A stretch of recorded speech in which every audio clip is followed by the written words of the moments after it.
Combien de temps encore Jacob Zuma va-t-il réussir à s'accrocher au pouvoir? Son siège présidentiel tremble, affairisme, corruption, il est menacé, et pourtant il résiste. Son parti politique, l'ANC, ne lui accorde plus un soutien franc et massif depuis que celui-ci est dirigé par Cyril Ramaphosa, l'ennemi héréditaire de Zuma.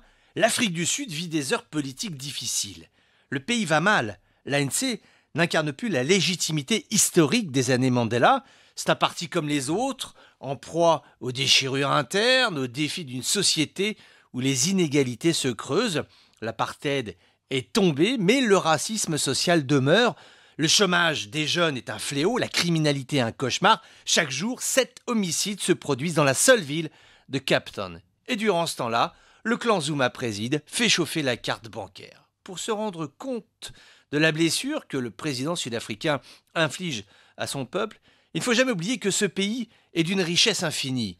Il possède ce que nombre d'États n'ont pas, de l'eau à foison, des terres agricoles entretenues, des villes, des infrastructures, une administration, des façades maritimes, un potentiel touristique extraordinaire avec des parcs animaliers, la mer, la campagne, ils ont tout. Ils ont tout. Aujourd'hui, ce pays n'en reste pas moins proche de poser le genou à terre, mais le risque est que Jacob Zuma, saisi par une volonté de survivance à tout prix, actionne le levier tribal pour fédérer autour de lui les Zoulous, qui représentent un quart de la population sud-africaine.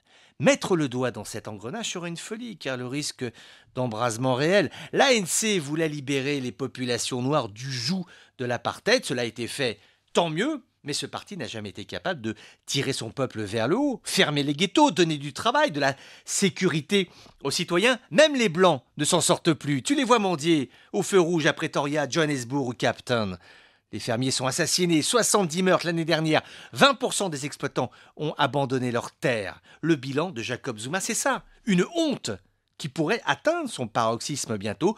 D'aucuns se demandent s'il ne proposerait pas le marché suivant, abandonner le pouvoir en échange d'une immunité judiciaire sur toutes les affaires dans lesquelles il s'est enlisé. C'est une hypothèse, mais tu sais, avec Zuma, tout est possible, surtout l'indécence.